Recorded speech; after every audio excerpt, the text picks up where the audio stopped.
everyone, I'm Vana from the Vanaverse, and welcome to today's Verse and Voices event. Today we have Katryn Broadoak, also known as KT, poetry author of Ports and Portals. Yes, beautiful. So the way this event is going to work is we're going to do a little interview, getting to know KT and her inspiration, her journey, and what made her want to go into poetry specifically. And then we're going to turn it over to the audience for any questions you may have that were not covered during the interview.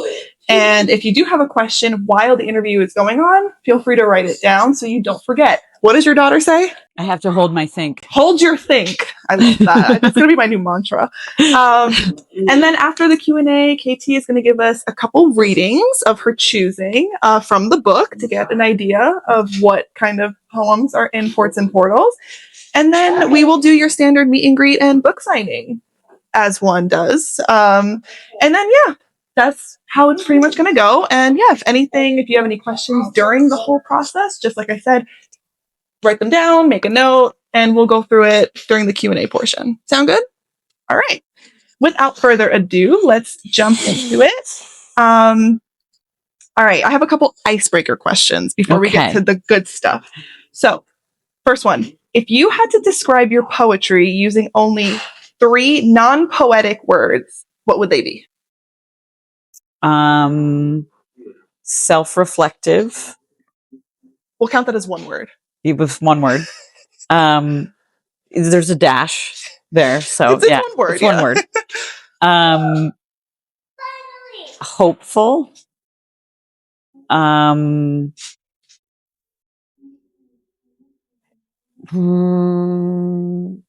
Transformative. I love that. Beautiful. Good choice. Good choice. All right. If your poems lived in a physical space, what kind of place would it be? Oh, this one's easy. Like a very cozy cottage in the woods. Oh my God, that sounds so nice. That sounds really nice. Like a retreat. Okay. From the hullabaloo of life. Can I move into that cottage? Yes. Because that sounds wonderful. I want to move into that cottage. That sounds very, very nice. Little pasture out back for a couple of horses. Yeah, absolutely. Smoke coming out of the chimney. It's a dream. It's a dream. Yeah.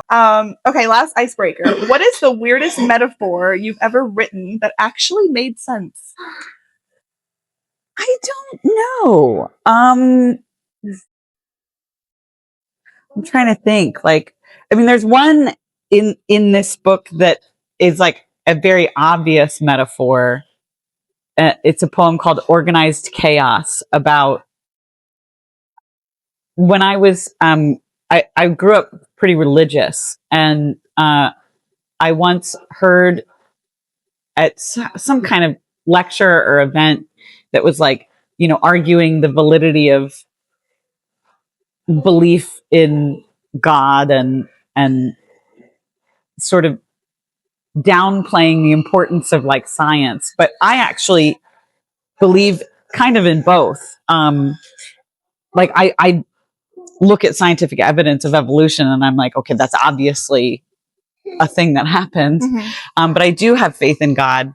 And, but it was this thing that somebody said in this lecture about how if evolution, if there's nothing driving evolution, there's no plan, there's no organized goal, then evolution is just the result of chance. These chance biological combinations that have somehow resulted in consciousness. Right. The human experiencing consciousness at a level not really seen anywhere else on Earth. Mm-hmm. And the likelihood that there's no driving force whatsoever is about the same as a tornado whipping through a used car lot and assembling a jet plane. And that does sound chaotic. Yeah. And I that really struck me even as a teenager. I was like, that's very true, because I do believe in evolution, but I also believe in God. So where do those two meet? Mm-hmm. And something has to be coordinating the tornado that's whipping through all the used parts on Earth and creating jet planes. Yeah.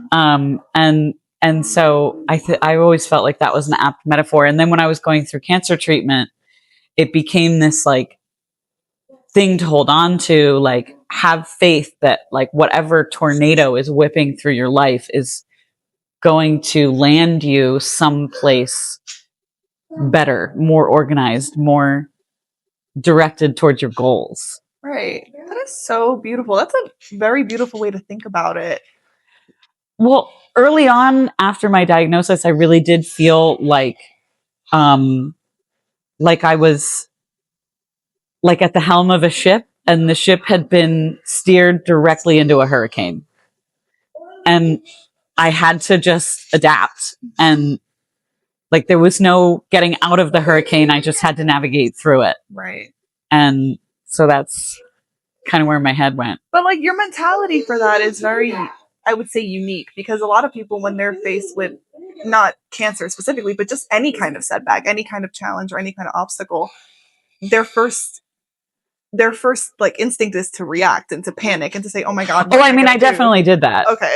I definitely had a few weeks like in the immediate aftermath of diagnosis where I was like, and there's a poem about that actually called Oscillating, where I'm kind of having a conversation between my like way stimulated panicking amygdala and like my sort of logical self. And there's these lines where it's like, this is it. This is how I go. I'm going to die. I'm on death row. And then like the logical part of myself is like, we're all on death row, kid. Take a chill pill. Mm-hmm. Like it's going to be fine. I love that. Like you have like the both sides. See, if people only think about like using both sides and saying, hey, this is like really, really like reactive. And then you're like, well, logically speaking, take a step back. Let's have a sandwich. Let's have a sandwich. I love that. When you're panicking, you have a sandwich. Yeah, and you think and you evaluate. Eat something. That's right. First, before you panic. You know what they say? Food's always the answer, right? Yeah. Okay, awesome. So let's talk a little bit about yourself. So did you start writing poetry while you got your diagnosis? No. So, a couple years before I had cancer, I mean, I don't know actually how long I had this cancer growing in me. It was probably like really active for about 6 months before my diagnosis, which was in May of 2024. And, but like, you can have a single cancer cell in your body for decades before it starts multiplying. Mm-hmm. So I don't know, but in 2022, I just went through some stuff personally that it made it like, I used to write poetry when I was young. Okay. Just kind of for fun in my diary. And I didn't think it was very good, so I didn't share it much, but I did have a live journal and I did share it there, some of it. And I stopped writing in my sort of latter years of college, and I started really kind of bottling things up. And then in 2022, I just went through some stuff personally. I was married and my marriage opened, and I was like just having a lot of really big feelings and sort of processing, sort of accepting myself as polyamorous, and it all just kind of bubbled over, and I just had to like actually feel my feelings in my body and put it someplace. Mm-hmm. And I started writing it down. And then what's really crazy is that like not all of my poetry from 2022 to 24 reads like my body knew it had cancer, but some of it does. Oh. Some of the poems that are in this book that you would read and think, oh, she obviously wrote that after her diagnosis. No. I didn't write many of them before or after my diagnosis. A bunch of them that sound like I knew I had cancer actually came before my diagnosis. And it's kind of weird that like, I think my subconscious was trying really hard to get me to realize that like something was going on. Something is wrong, yeah. And that's an interesting thing that sort of came out of this. That is crazy. It's like your body was really trying to tell you, like, hey, like through your words and through actually outpouring it after bottling it up for so long. Yeah. It's telling you, like, hey, like there's something serious happening. There's a poem in here called Bare Bones. When we moved to this city, we bought a big old mansion that we were going to restore. Mm-hmm. That didn't end up happening because it was real money pit. And we thought it needed $100,000 worth of work, but it needed like $250,000. And so we were like trying to like work our way through repairing this house. And then I got my cancer diagnosis. So we were like, this isn't happening. We need something turnkey. So we sold it kind of at a little bit of a loss and then just bought a turnkey house. Mm-hmm. And, but when we still owned that house and it had been gutted inside, I wrote this poem called Bare Bones that's about the house. And I was talking to the house. And there's a line in it. I know this surgery is painful, but please know you are beautiful even this way. And when you read it now, it literally sounds like my cancer talking to me as it was being cut out of me. And like, you wouldn't know that I wrote that a year and a half before my diagnosis. Yeah, it definitely, it's wild. Yeah, well, I think that also, is it fair to say that it's interpretive, like you, based on your perspective or your experiences, if two people read it, one person might think it means one thing and someone else might think it's something. That's what makes poetry so much fun. Yeah. It's going to mean different things to different people because we all have our own internal narratives, but these stories that we read and see in movies and the way that we interpret them is always going to be personal. Right. Yeah. And it's crazy how you had two interpretations of it. It was before your diagnosis and after. Yeah. And it became two different meanings to you. Yeah. Which is very interesting.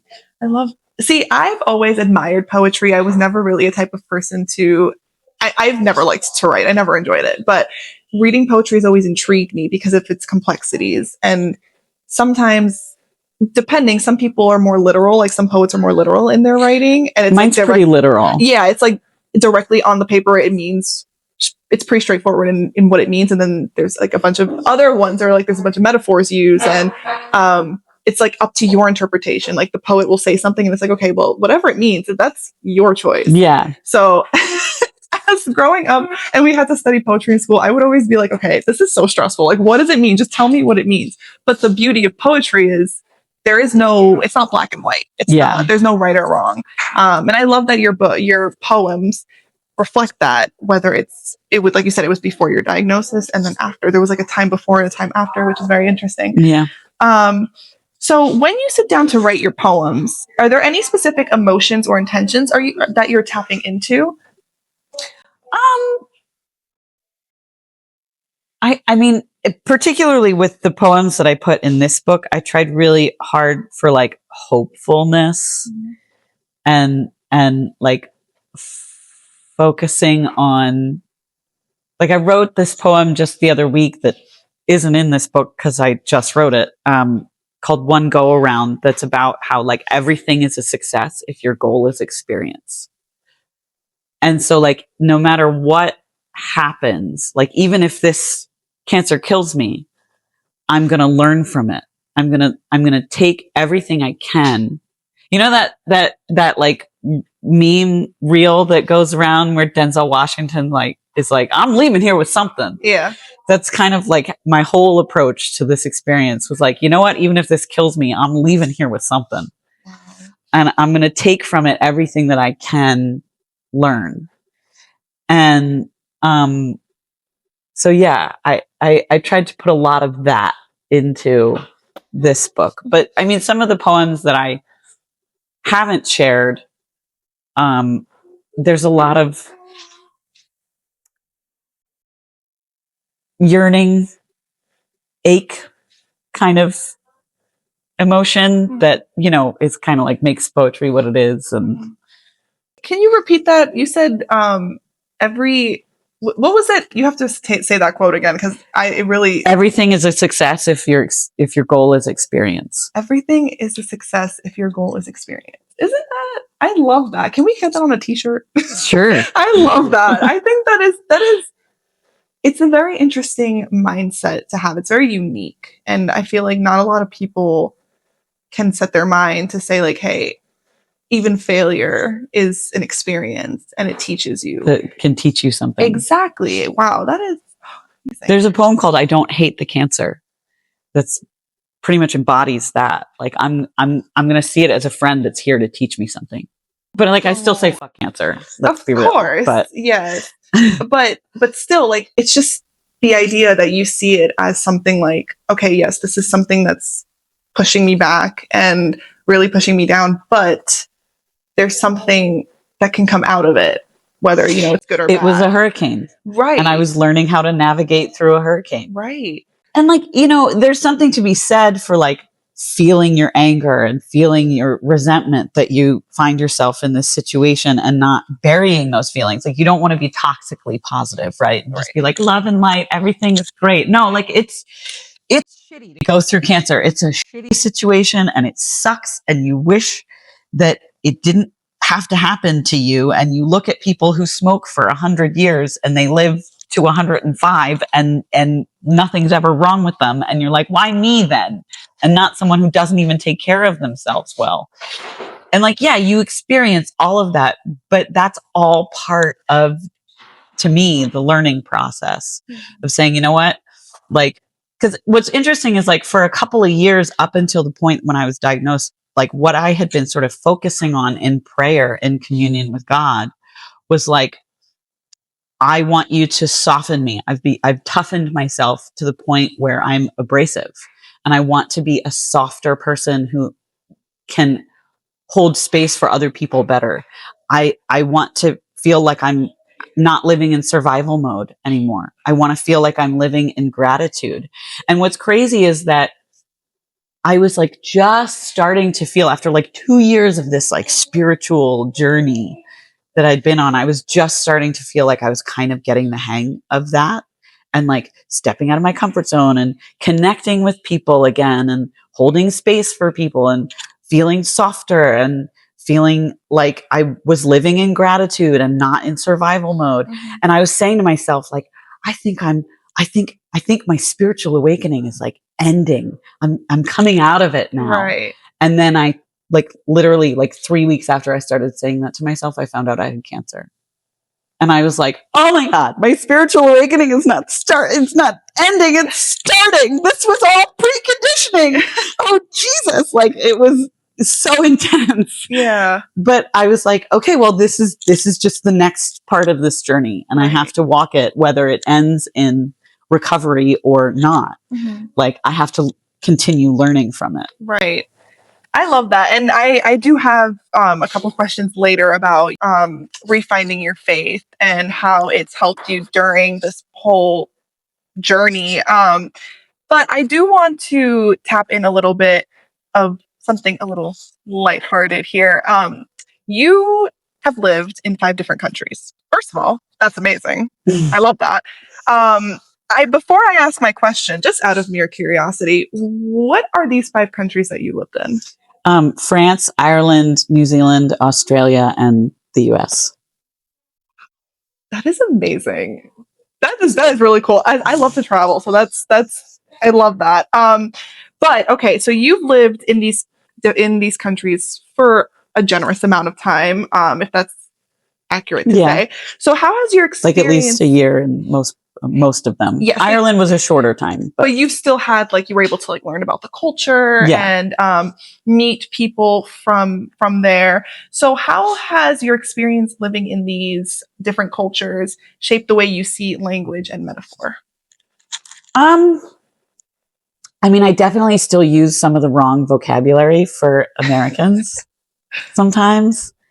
And you'll hear me do things like these really small things, like Australians, if you ask me how far away is the Y, which is around the corner, an American would say, oh, it's not even a mile away. Or, let's say the answer is 1 mile away. You emphasize one mile away. An Australian would say 1 mile away. They emphasize the word mile, although they would say kilometer. And so it's like simple little things like that. Like you just hear me put the wrong emphasis on the wrong syllable, or like I'll say windscreen instead of windshield. And like these like little like accent, like cultural things that have kind of weaseled their way into my vocabulary that never left. And there's also something like accent wise, even when I'm just speaking normally to Americans with an American accent, there's something called an intrusive R that some British dialects do it, Kiwis do it, and Australians do it, where they put an R where there isn't one between two vowels. Yeah. Like Philadelphia is the city I was born in. Mm-hmm. Banana is my favorite fruit. And you'll hear me throw an R between two vowels sometimes that like is not there. And people are like, that was a weird way to pronounce that. And I'm like, oh, sorry. But in terms of language, I mean, I still spell things using like British standard spelling, except for 2 words, practice and defense. I refuse to spell them wrong. I have reasons. But I just kind of got used to it. And like, I don't know, I have a daughter and I want her to travel and I want her to sort of be used to seeing 24-hour time on clocks and Celsius when she asks Alexa what the weather is. And like the way that I spell things, like I just want all of that to be familiar to her. So I keep doing it, even though I've moved back to America. Right. And I don't know, I also think that maybe spelling things the British way and using sometimes British or Australian vocabulary might make my poetry more accessible to people outside the US as well. That's true. Hopefully. Yeah. I hope. Yeah. Well, I mean, if they recognize it and it's like in their common language, then that's definitely it makes it more like a global instead of focusing more on the US. But my follow-up question to that is, were you inspired at all living in these countries to write poetry at all? I wrote some when I was in France, when I was younger. And there is a poem that I wrote in Ireland in the first few pages of the book. I was going to theater school in Ireland. I was an actor for 7 years. And it's actually I'm pretty sure the last poem that I wrote before I started writing again in 2022. I can't find any poems in my journals between 2009 and 2022. And, but then when I was living in New Zealand and Australia is when I wasn't writing really. Okay. Okay. All right. Let's dive into your brain a little bit here. So normally for authors, not poetry authors, just, like fantasy fiction, nonfiction authors, there's usually like a writing process. There's like a drafting day or an editing period or any part of that before the book is published. Is it similar for poetry? Do you have like a day where you're like, hey, okay, today I'm going to sit from 11 to 1 and just write? No, I kind of, my poems kind of hit me like lightning bolts. Like I'm just not doing anything related to poetry. And then I read something that has a line that really sticks with me and it makes me feel a lot. And like a whole poem builds itself around that feeling. Okay. There's a handful of poems in my journals that I started like 2 years ago that still aren't done. But most of them, I write them in like 5 minutes. Wow. Or I might write them like a segment in 5 minutes and then 2 days later I come back to it and I write a whole nother like big chunk. Or I go back and I take things out and I change it. And then once it's sort of sat for a while and I haven't changed it at all, I consider it kind of done. and then, but that being said, there are still poems that I go look at from like 3 years ago, and I'm like, I could edit that. Actually, I could make that better now.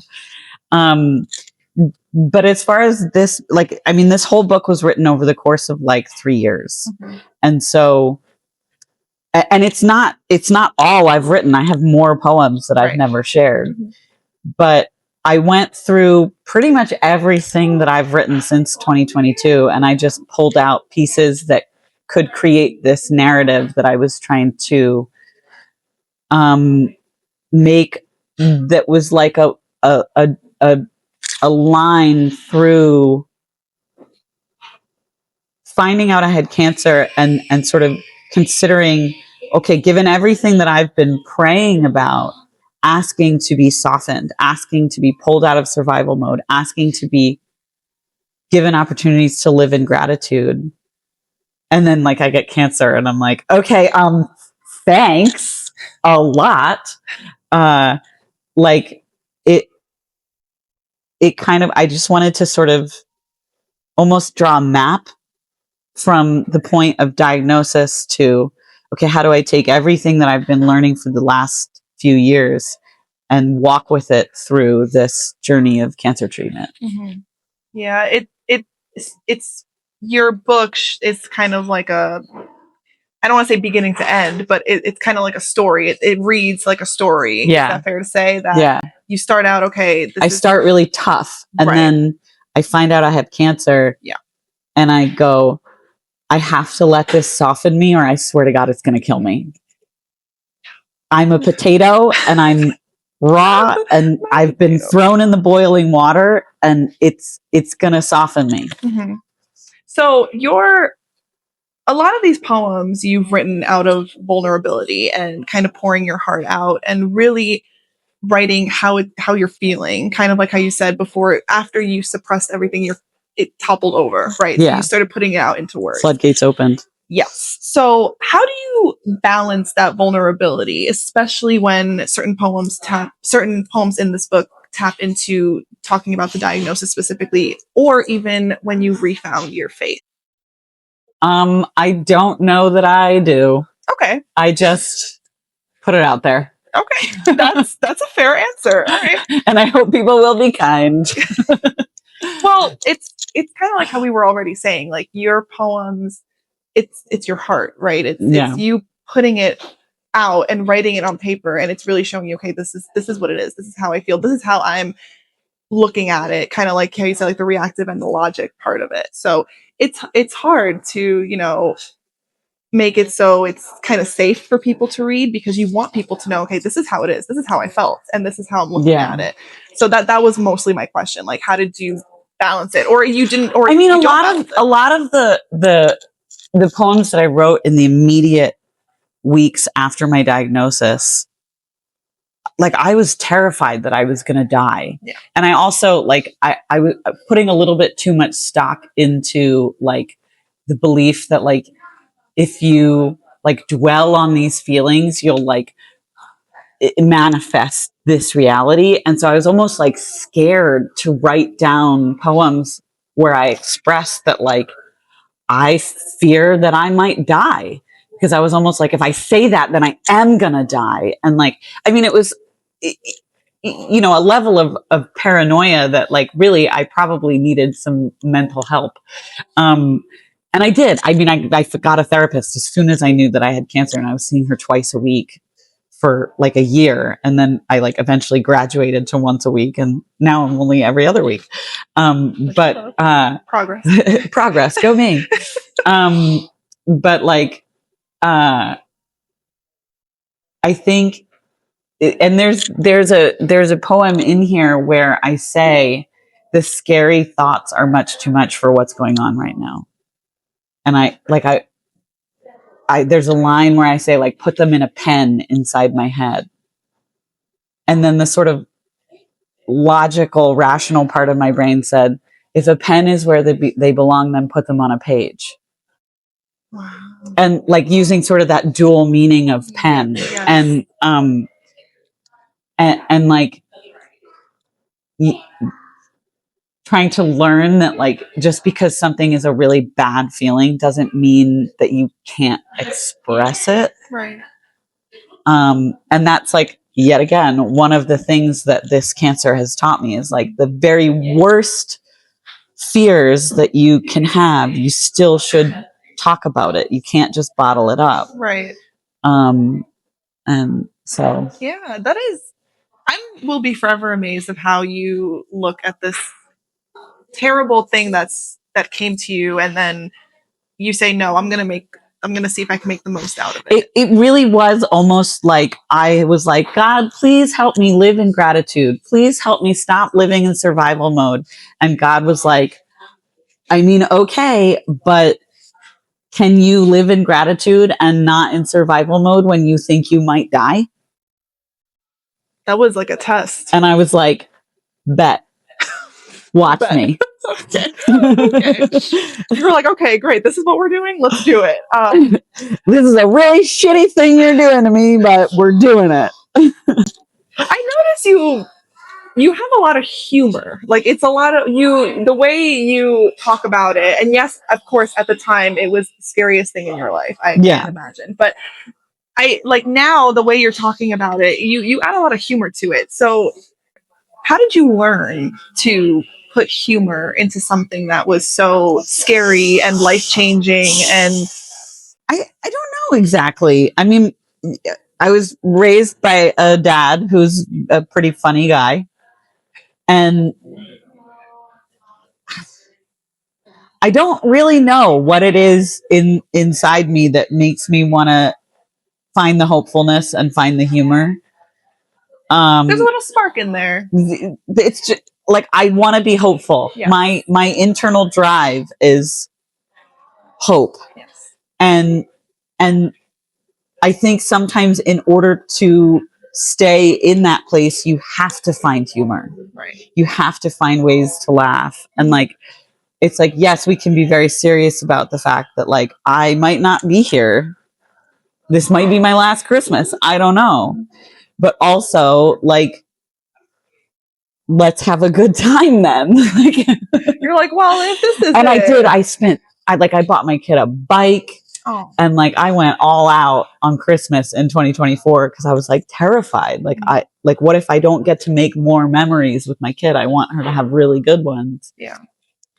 But yeah, like just trying to focus on the positive. And it's a lot easier to make jokes now that I'm cancer free. Which applause to you. We love that. Yes. Like somebody told me the other day that they read the back of this book and then they wanted to know how it ends. And I said, well, spoiler alert, I'm still alive at the end of the book. You're like, yeah, I don't know what you were expecting, but I'm still here. So. The cancer didn't kill me. Yeah, first of all, I'm so happy that you're cancer free. Congratulations. Thank you. Is that fair to say? Yeah. Congratulations? Yeah, okay, for sure. It's hard, but wow, you've come such a long way. And and your book shows the story of what you've been through and how it's been almost 2 years and I'm like, I still have one more surgery to be like done. You still have one more? Yeah. Okay. In probably a month or two. Well, probably 2 months. But you've come a long way, and it's I love that your book tells us how you felt. You're in every moment, in every period of, okay, I had this diagnosis.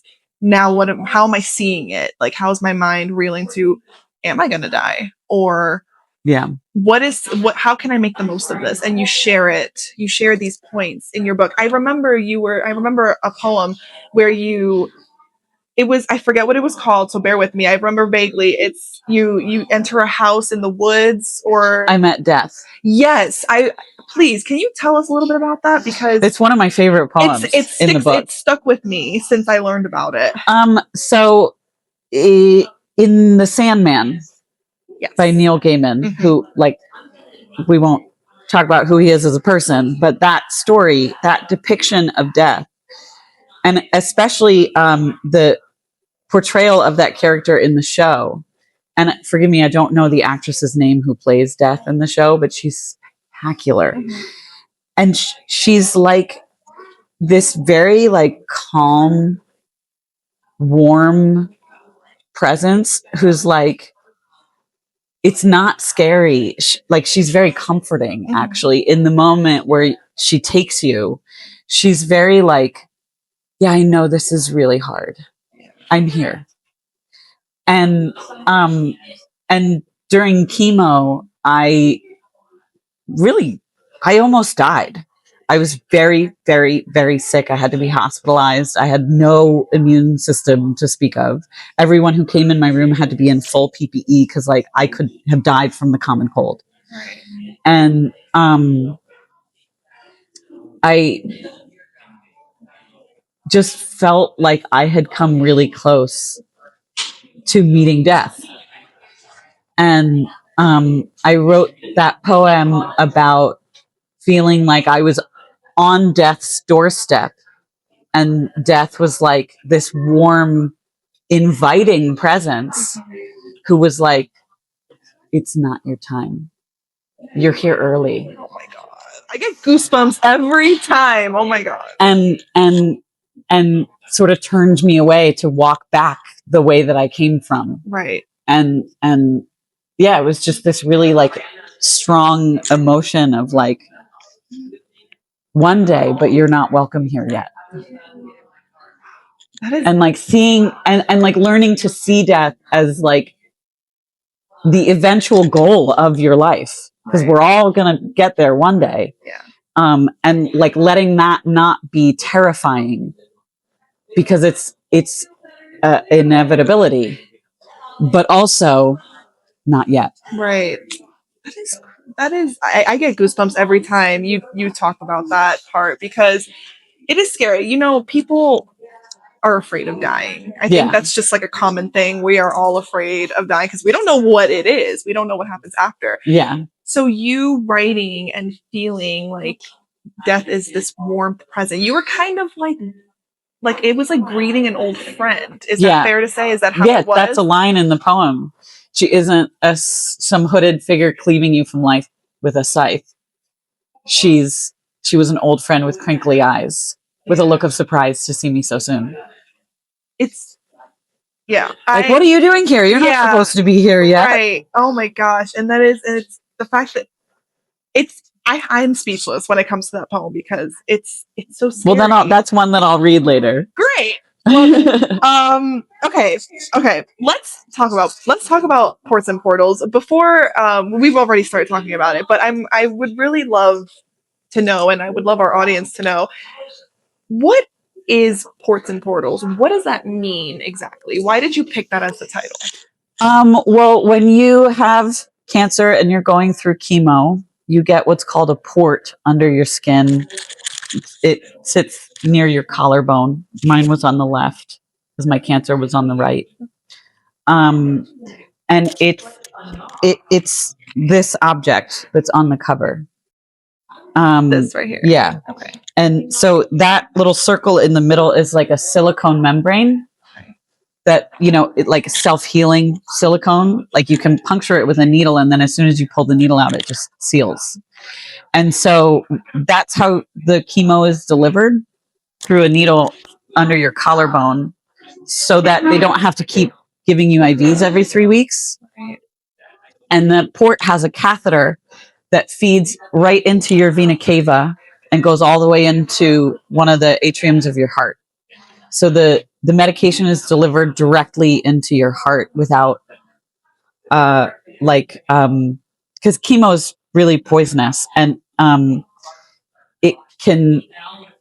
your veins can like collapse if it goes into your veins.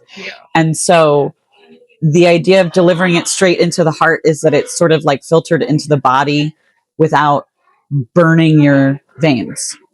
And so, that's like what a port is for. And I felt like this whole journey through cancer was like a portal into knowing myself better, controlling myself better,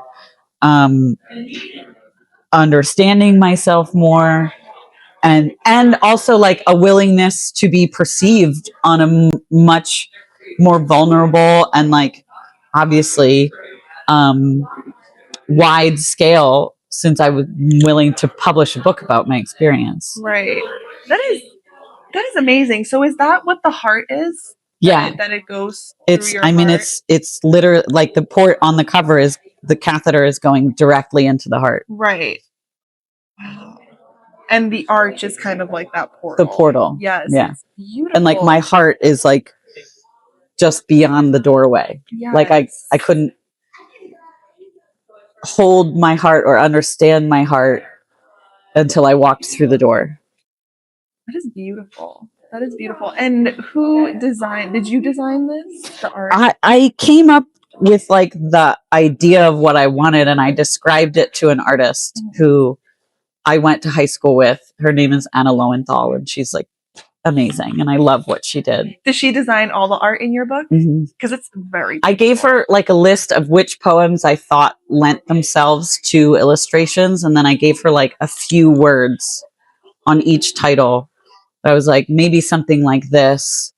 And there were only a few where like the drawing that she gave me, I was like, I want to change this or that, or but like most of what she did, I was like, oh my God, I love it. It's beautiful, and I love that it reflects exactly what you went through. It's like a visual of, okay, you don't know how it feels, but this is exactly what happened. Yeah. Right off the bat, not even opening the front page, which is amazing. So how did writing this, we were saying, always going back to, you were bottling up your feelings, and it wasn't until a few years later where it started overpouring and you had to write it down somehow. So how did putting these collection of poems together help in your own personal healing? I feel like that's a really big question. You know, like therapists often will ask you like, well, how did that make you feel? Right. And you're like angry.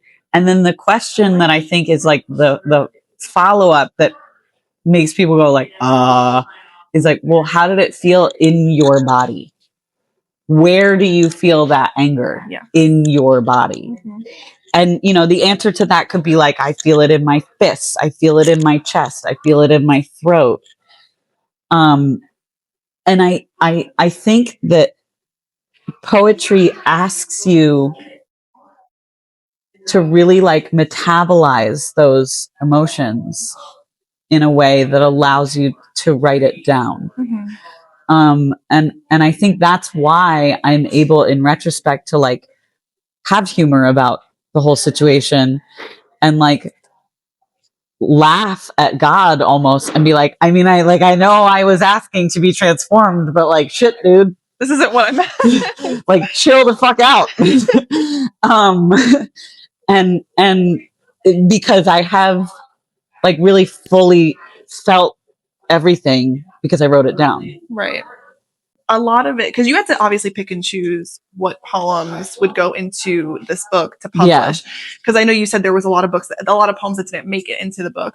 So how often were you writing after the diagnosis? How often were you writing? I mean, in those 2 years before the diagnosis, when I felt like I was like starting my spiritual awakening, which was like, ha ha ha.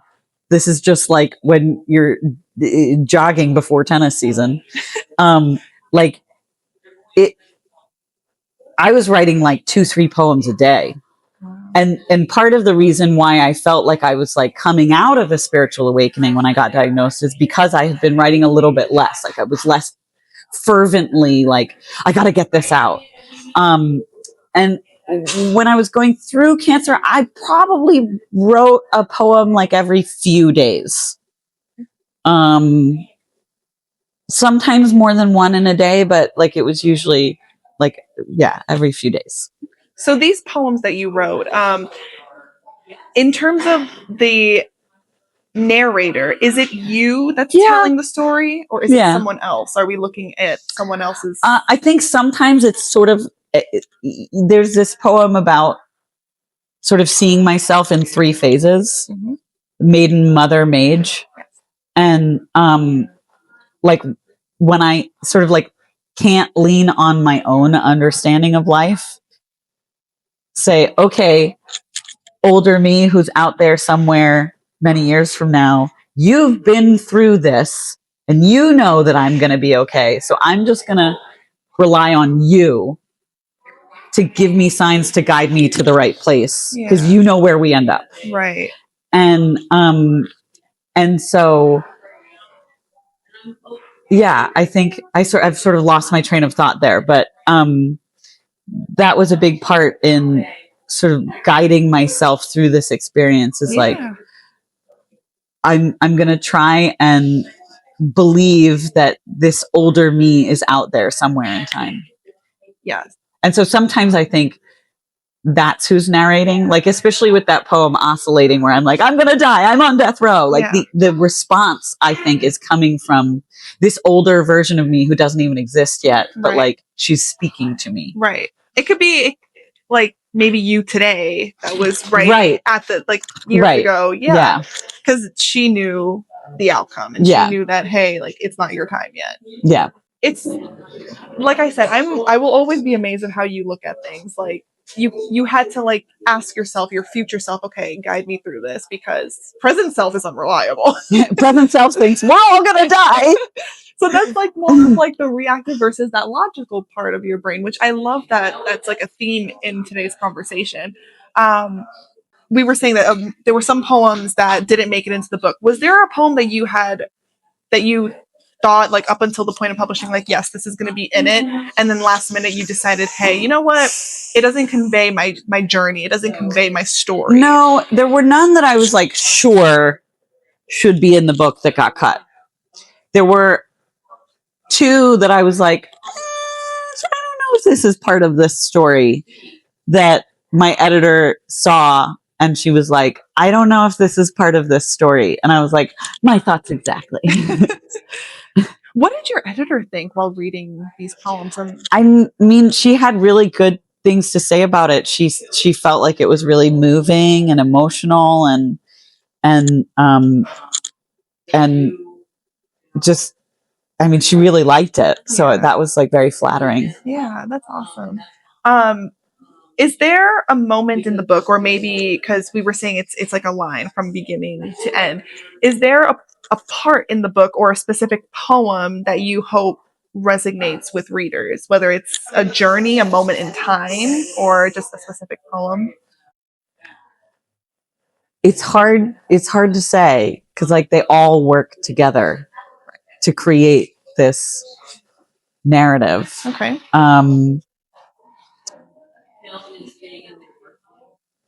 I don't know. I don't know. That one's hard to answer. Okay.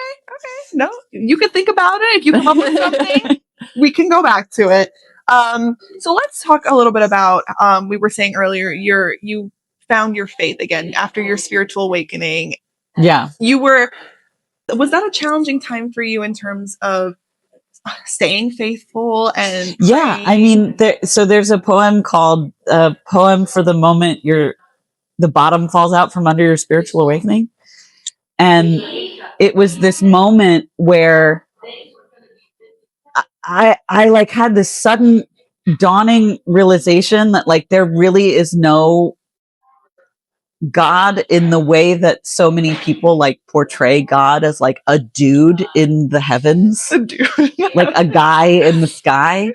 And like I thought about like the story in Genesis and the way that the Old Testament is written, the way that the Old Testament portrays God isn't like this guy in the sky. And I had this moment where I literally said to myself, like, oh my God, there is no Santa Claus. And the little Jewish kids keep that a secret from the Christian kids. They don't tell. And I was like, oh my God, like the Jews get what God is, not who, what. And they don't explain it. And like, This must have been a very big revelation. I'll be honest, like I don't smoke weed anymore, but I was very stoned at the time. And I was just like, holy shit, like there is no God, but there is a God. But it's not what we think it is. And like and it was really like, I was really tempted then to like actually like sprint back towards like fundamental Christianity, which I was raised in, like, because the safety of the rules feels like, well, if I do everything right, then I'll get into heaven. Even if I die, right? Like, this might kill me and I want to go to heaven, so I have to follow the rules. But that felt like steps backwards for me personally, rather than evolution. And so I was like, well, that can't be right. That doesn't feel good to like think about returning to a life of like limiting myself, because apparently that pleases God, who I now don't even think exists. And like, and so it was really kind of like, it was like this trial by fire deconstruction where like all of a sudden I like had no faith in anything, and I had to start going, well, then what do I have faith in? And trying to rebuild from there. And how did that, so how did you build it? I'm very curious. How did it change or develop or? Well, I had this moment, actually before I had that big dawning realization. Yes. I had this moment right after my diagnosis where I actually prayed directly to Jesus for the first time in like 20 years. And like, basically I thought of it like we were just like no contact for a really long time. No contact. And then I was like, you know what? Like, if like supposedly your father is my father and that makes you my brother, and right now like I need my big brother. I'm terrified. Can you hold my hand? And I felt really comforted in that moment when I like asked for that. And I thought, you know, like if he was a real person and he had the kind of power that he supposedly had, and he was divine in any way, what loving deity would not meet that bid for connection with comfort? Right. And then I don't even know how to like tell this story, but I had this moment where I was really spiraling with like negative thinking. And this was like maybe a few weeks after that, like, can you hold my hand kind of moment. And I had this moment where I was like alone at my friend's house, and her son's backpack was sitting on the floor in this room that I was in.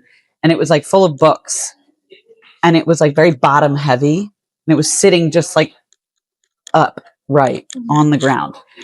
And I was alone in this room, and I was feeling like this constant, like, you're going to die. You got cancer because it's what you deserve. You're going to die because it's what you deserve, because you're not a perfect person. And I thought to myself, like, oh my God, this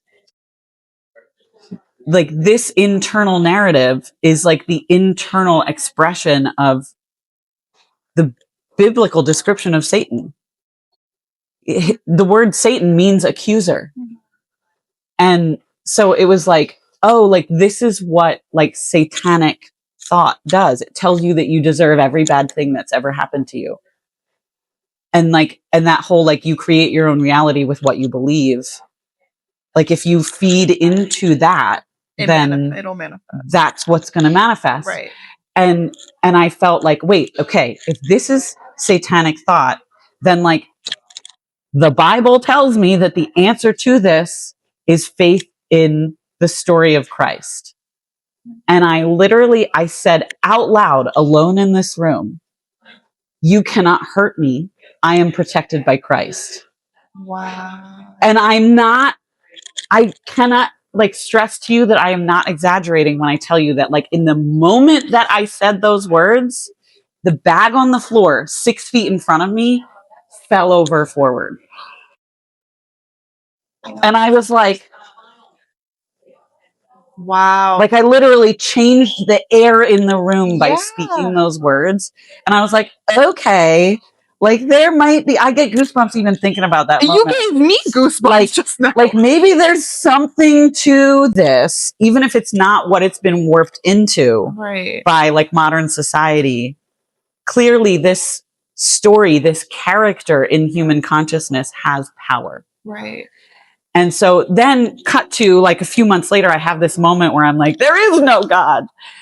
But I'd already had these experiences where I felt the presence of this consciousness still prevalent in the collective consciousness that we are all a part of. And so I kind of started, I guess, rebuilding from there. Like, well, something is real. There's some power in these stories that we've told for thousands of years. Mm-hmm. Are there any poems that are in this book that reflect any of these moments? Kind of towards the end of the book, I start talking about like really rapidly kind of the total deconstruction of faith and then like rebuilding from there some faith that something real exists that we can't quantify or comprehend. Right. That is, you did give me goosebumps with that story. You did. I can't stop thinking about that. But that also shows like, wow, like you really honed in on your faith and really like held on to it. And and it really got you through. Like it really, that is very inspirational. And wow, I can't stop thinking about that story. I really got goosebumps. It was so, I went over to the bag and I picked it up to like, was it like full of something like top heavy that would make it fall? It was like it was books at the bottom of the, like there's no earthly reason why the bag should have fallen over. It was a sign. It like defied physics. Yeah. And I was like, so I'm curious, after that moment, that moment where the bag toppled and you're like, okay, this is something is protecting me here. Is that when you started thinking more of like again with the reactive and the logical portion of your brain? Did that you say, hey, like I'm good, like whatever's gonna happen, I know I have someone or something? Kind of.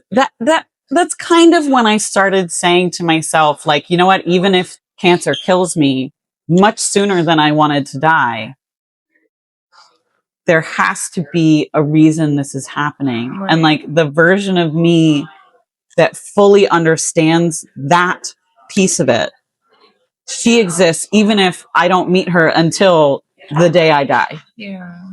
I hope I meet her in a couple of years when I'm done with this journey, and then I have many more decades ahead of me. But she has faith in something greater than herself. And so even if I'm not quite there yet, I'm going to rely on what she knows. Yeah. That is wow. I'm speechless because the way your mindset is and the way you've told yourself like it's fine, like whatever is meant to be, I'm this future version of myself. I love that you really focus on like the future version, saying, hey, she knows what's going to happen, so I'm just going to follow her and talk to her and say, hey, you're going to lead me, you're going to guide me, because you already know what's going to happen. And like what's crazy is like Maiden Mother Mage is a poem that I wrote in like 2022, I think. Right, this was before, right? The diagnosis. Yeah. And then when I got diagnosed, it was both like I was both like to God and to her. I was like, where the fuck have you led me? Like I said that I was going to trust you to like lead me somewhere good, and this is where you've taken me. Like what the fuck is this? And like I really was like very kind of angry for several weeks, and but then it sort of I kind of just went into this state of mind of like well, I said I trusted you, and I have no choice now but to keep trusting you that this hurricane that you have navigated me straight into is going to shipwreck me somewhere better. I have to believe that. Mm-hmm. And so I just like held fast. Okay, I lost my train of thought. This was, I see, we got so into it, I lost the part where I was on. Yeah, I lost your thing. I lost You my couldn't thing. hold your thing. Oh my gosh. Okay. So this is more so pulling out, kind of looking at poetry overall. So what do you hope, like, if someone were to read this book, what conversations do you hope your poems start? Maybe things that are not talked about, or things that need to be talked about more. Letting yourself feel fear and feel and express your worst fears, and without the belief that you're going to speak the outcome into existence. Because I actually think that it's when you don't express it that you get stuck in this spiral of not being able to stop thinking about it, and that in turn, and that is what manifests yes. that undesirable outcome. Yeah. And I think, like, even having nothing to do with cancer, I think anyone who's in, you could be going through like a really difficult divorce and you can't see the light beyond the tree line. Right. You're just lost in the woods. Mm-hmm. And or any kind of situation like that where you feel like you're on this endless, insurmountable journey that you're like, how could this possibly land me somewhere good? I really just hope that these poems can give someone some hope that there is another side to this story, whatever it may be. Right. And I love, and it's like kind of how we were saying earlier, in poetry, it's up to your interpretation. It's up based on your experiences. Yeah. So you can internalize any narrative. Exactly. This is based on your experience of going through the cancer diagnosis and dealing with it. But for someone else that, like you said, maybe is going through a divorce, or maybe something else that's very traumatic and very dark, they interpret it in their own way. And right. I mean, you can watch the Marvel movies and find yourself in almost every character on screen, or like pieces of yourself. Yeah. You can internalize any narrative, and the characters and the way that they express themselves and the choices that they make, like you can find yourself in all of it.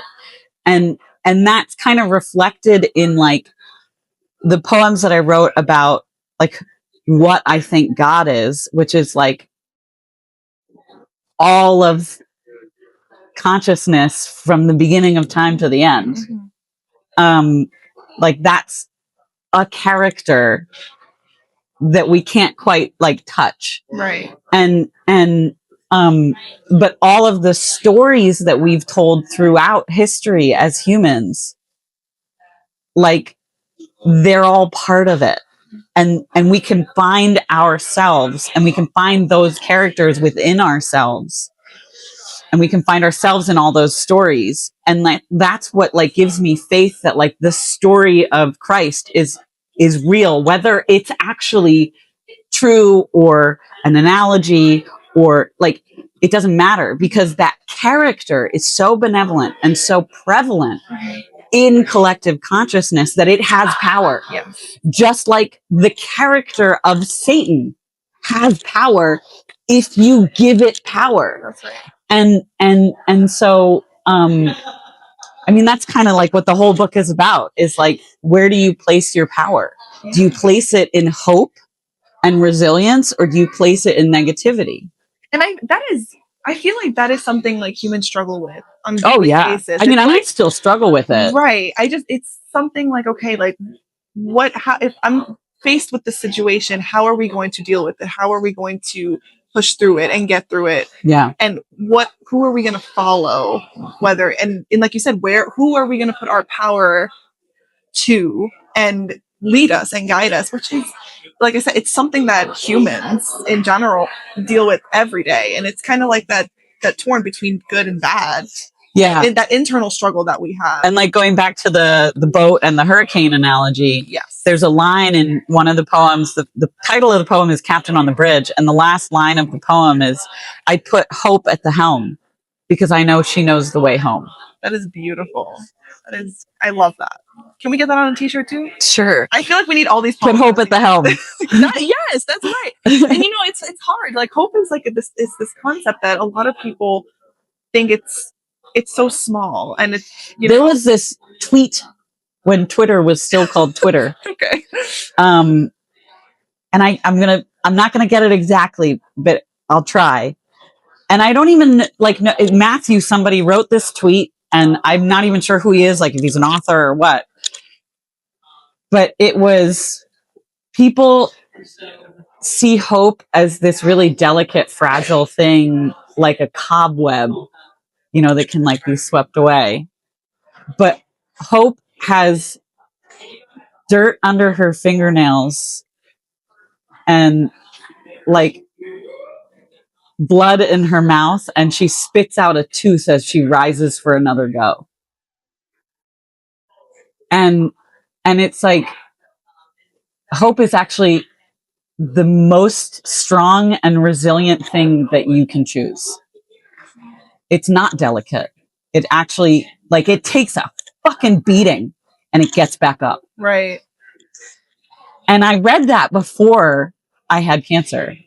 And that was a way of thinking that really kind of carried me through all that I've been through, because you just got to keep fighting. Yeah. You just got to get back up. Right. And spit your knocked out tooth out and keep going. And that's what hope is keep walking and keep getting up.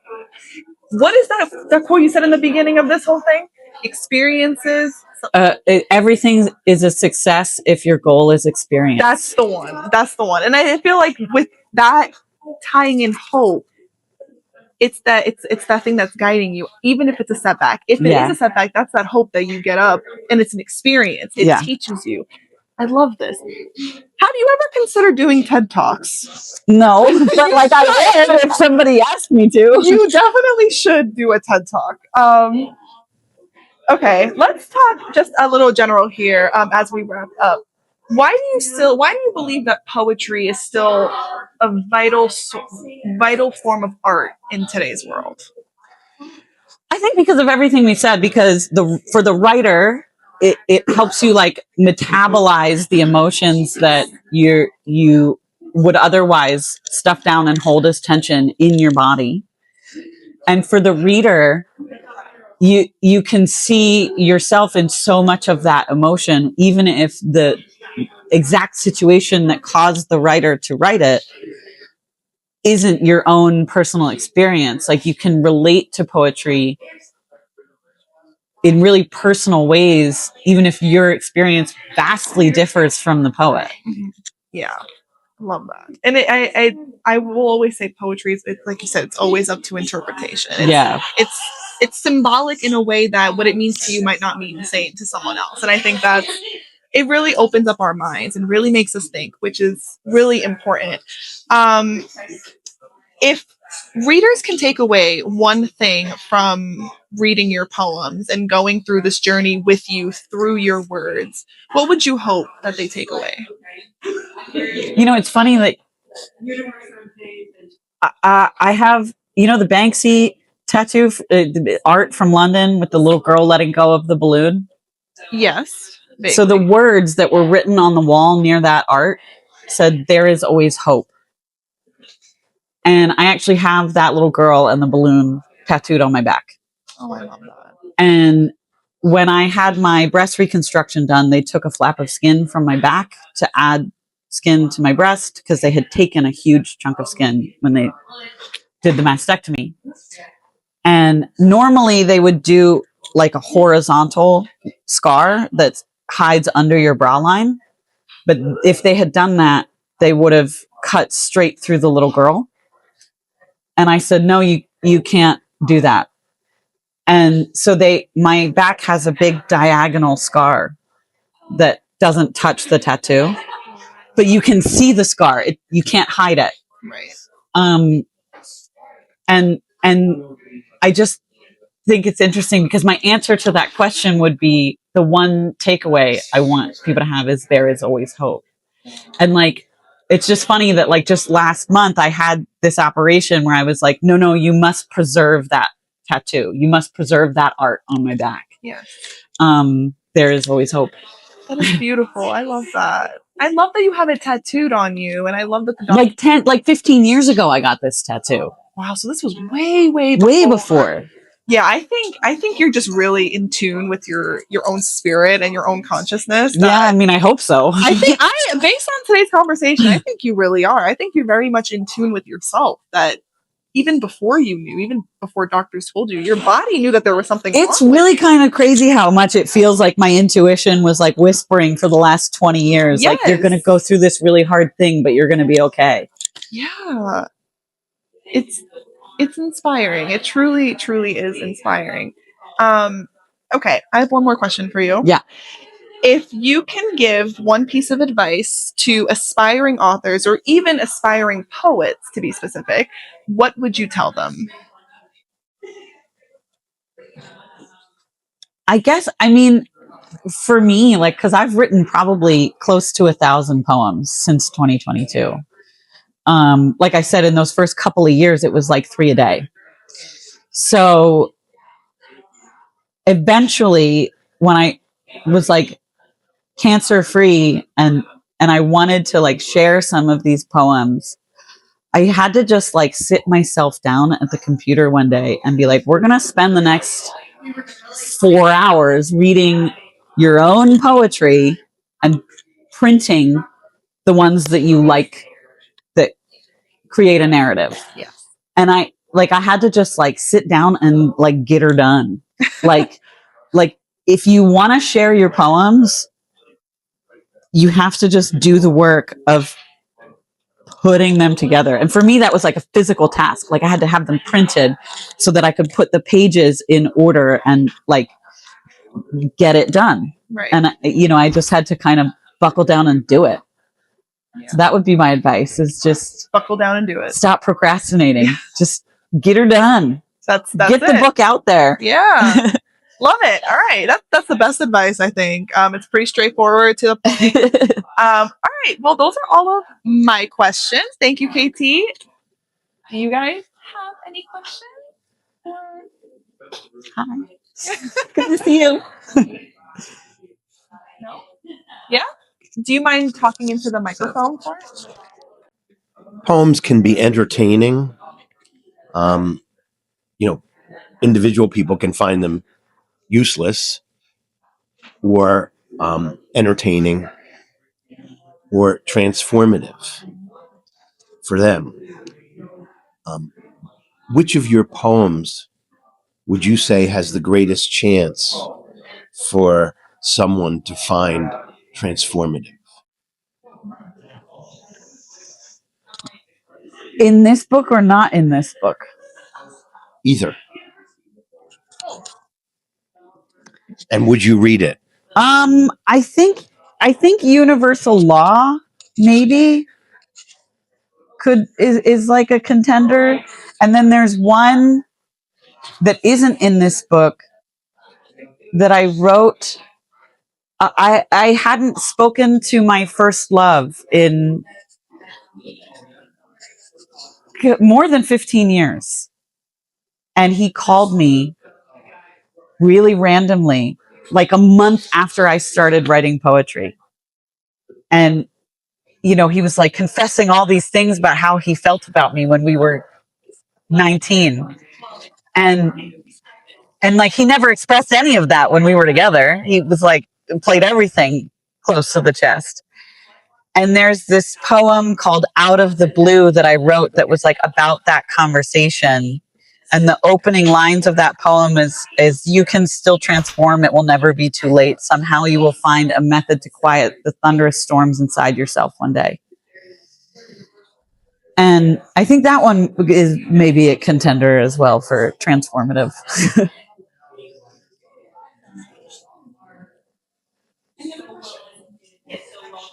No? Okay, we're going to take a 5-minute break in case anybody needs to go grab a drink, use the restroom, and then we will reconvene and hear some of your poems. Okie dokie. All right, we'll take 5. Yeah. Cool. All right, welcome back. Now we're going to do a little reading. Katie's going to read us a few poems from her book, Ports and Portals. Katie, whenever you're ready, take it away. Since we talked about it, I'll try and hit the ones that we like talked about specifically. Are you going to do the one with the house? I forgot. Yes. Okay, perfect. I will. Because that one gives me goosebumps and I love it. Okay, go ahead. So this one is Maiden, Mother, Mage, like that idea of life in 3 phases. Yes. Love, life, wisdom. Each moment of existence, each lives within us all at once. I have a body. I have a pulse. I am a soul. I am all 3 whole. The maiden knows how to play, still a girl in many ways. It's to her that I turn when I'm too serious. When I hurt or when I'm low, her small hand, it reaches beyond this earthly plane, beyond the confines placed by this limited existence within this linear experience. It is the mother who takes hold to soothe and stroke that young girl's hand when she longs for touch. And if the mother is exhausted on any given day, when she finds it challenging to show up and hold space, it is the mage who slowly approaches, rubbing her back from behind. She is so proud I keep on trying even when little makes sense to me now. She has seen many years. She's grappled with fears I have not yet conceived. She's been softened by time. Often she is who finds it easiest to provide the comfort we all need. But when she is tired, it's her perception on which I rely, formed over the years, allowing confidence in a divine connection to something greater than what can be seen with mere human eyes. I know I am loved, even when I'm too tired to love myself well. It is this certainty, this singular truth that lets me do just that. I love that. That's so beautiful. So this one, it's not one of my favorite poems. I mean, I like it. I like them all. But it's one of my favorite titles. Okay. And it's called Hospitality for Hurricanes. I just love a good alliteration. If I am the beacon of light in my own life, then perhaps the storms surrounding me are actually my own anxiety. While it's necessary to close the windows and doors to keep the water and winds out, before I batten down, I say to the rain, stay as long as you need, love. There's no need to shout. Wow. Yeah. And then this one is organized chaos, which I talked about the metaphor of the tornado. I once heard it said, the likelihood that evolution is the result of so many billions of chance biological combinations without any organizing force, without any design as a goal driving the progress behind it, is about as likely as an F5 tornado whipping through a used car lot and leaving in its wake a fueled, fully assembled, and functional airplane. And wow, if that statement doesn't resonate today. Trust whoever is running the show will handle you with gentleness and grace. Just keep doing the next right thing and have a little faith. I love that. I talked about this one. It's called Oscillating. And this is the one that was like a true conversation between the me who had just been diagnosed with cancer and was like, oh, yeah, that's terrifying. And this eventual version of me who's like, you're going to be okay. So oscillating, constantly changing one extreme then the other. I cannot find center. This is it. This is how I go. It must be my time. It's going to be fine. I'm on death row. Well, technically we all are, kid. It's always a matter of when and how. So try to just chill out. Remember, we're all just walking each other home. You're alive today. It's all going to be okay. But what if it's not? What if I hate the way everything changes? Well, what if it's really great? And even if it isn't, I promise you will be okay one day. I think that's one of my favorites. I love that. Okay. So this one, you asked about transformative poems. I think this, for me, when I wrote it, this felt transformative. It's called Universal Law. And I am a cannabis addict, and I abused cannabis for about 10 years almost. And for like 6 of them, I talked about quitting every single day. And this I wrote really close to when I actually quit. So it's kind of about sobriety, but it's really like, it's about a lot more than sobriety. It's about that, that need to like really feel your feelings in your body in order to metabolize them and let them go. So yeah, universal law. Gravity is proof that you belong among us here on planet Earth. So too is that gravity internal, proof that you belong grounded in your body for the time it's yours to care for. A primal urge to descend to the depths of your soul, to see its own reflection, to feel perceived and known, to stay in that place until you trust in that love, the one that whispers silently deep within the safe cocoon-like womb of your psyche. My darling, you belong. You belong. You belong.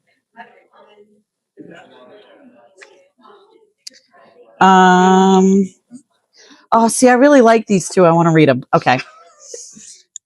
So this poem is called Hemoglobin, and I wrote it when I was in the hospital, like very near death.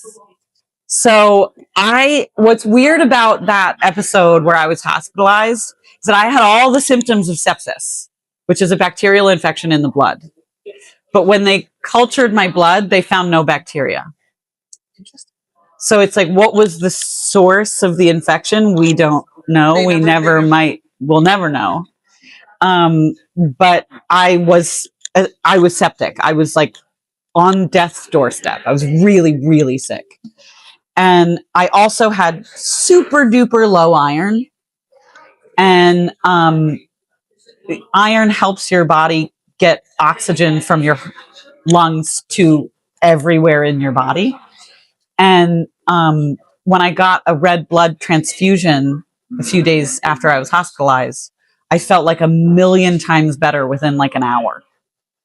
And so I wrote this poem, and it's about iron, and it's called Hemoglobin.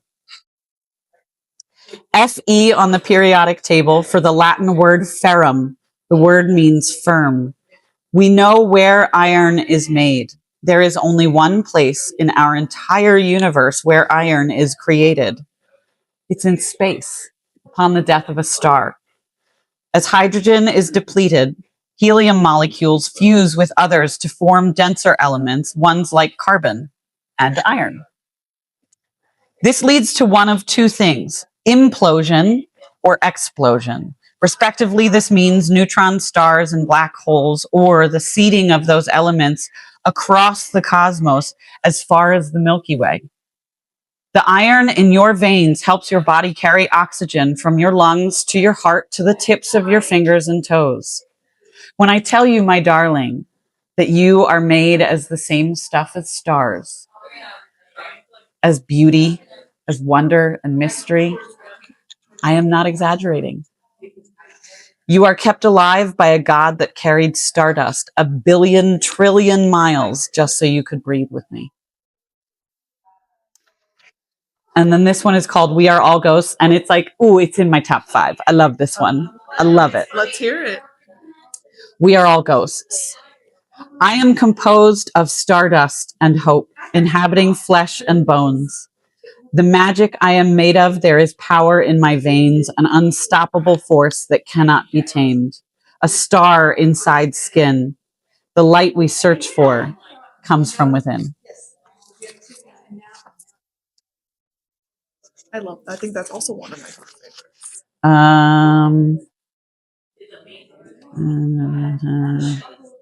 Where's I'm at Death? It should be here.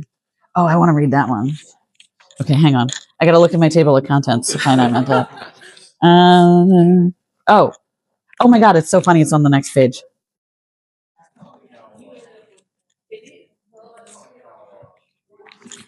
Okay, here we go. I Met Death, your favorite. This one gives me goosebumps every time. The Grim Reaper, as it turns out, isn't some looming hooded figure cleaving you from life with a scythe. She is a guide I found myself at a house. I knocked on the door to see who was inside. She was an old friend with crinkly eyes and a look of surprise to see me so soon. I was afraid. I didn't want to be there. I needed her to say something to make me feel reassured and safe. She held me, the two of us standing in the doorway. She would not let me pass. She cupped her hands around my face. She knows the exact time and place. We locked eyes, and without a word, she knew, I knew. Not today. I'm telling you, it gives me goosebumps every single time.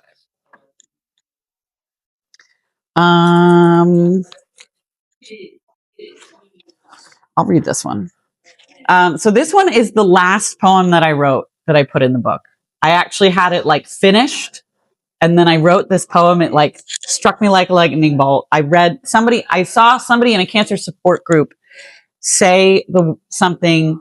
I feel like I'm connect the dots, and those words really struck me, and I was like, I'm gonna build a whole poem around that.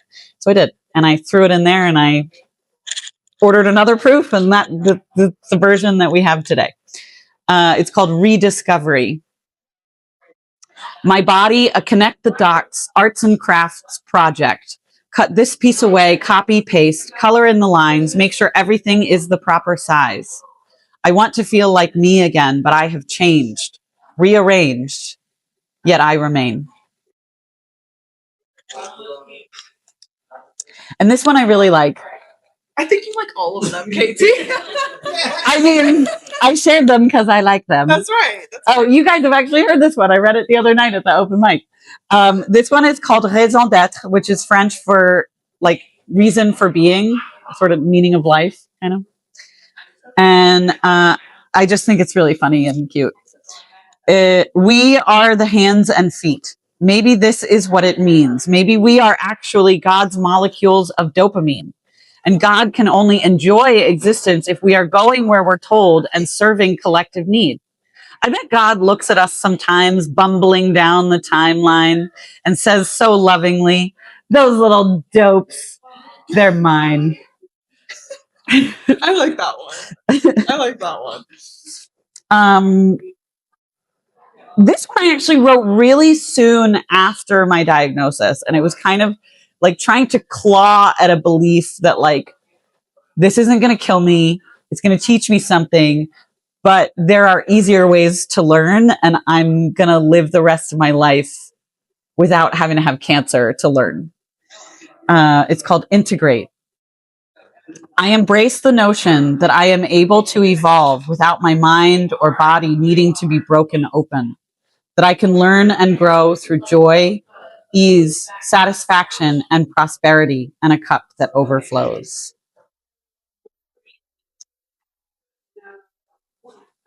I like this one. So what's that guy's name?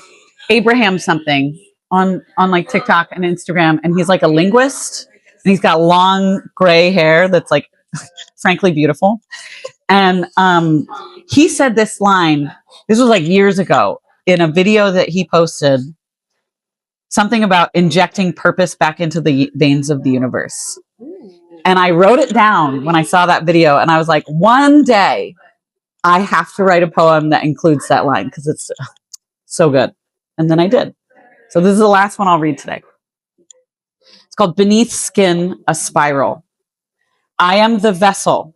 I am the war. I am the reconciliation. Peace that holds memory instead of holding the past. Healing out loud, doing what I'm asked. Injecting some purpose back into the veins of the universe. We are all the Ouroboros. I think that's one of my favorites. I think that's in my top 5. I really like that one too. I really like that one. And I think that was a perfect way to end it. Yes. Thank Back you. to the beginning. Yes. Thank you, Katie. Round of applause. Wow. So basically, if you don't have this book, you should totally get it because, wow, I love it. And it really does show, like, just from the poems that you read, because you started from the beginning, it really shows, like, that evolution. And Yeah. I love the Ouroboros at the end. It brings you right back. It's a full circle moment. Love it. Beautiful. Thank you so much. That was wonderful. Yeah, thank you so much, Katie. And thank you guys for attending.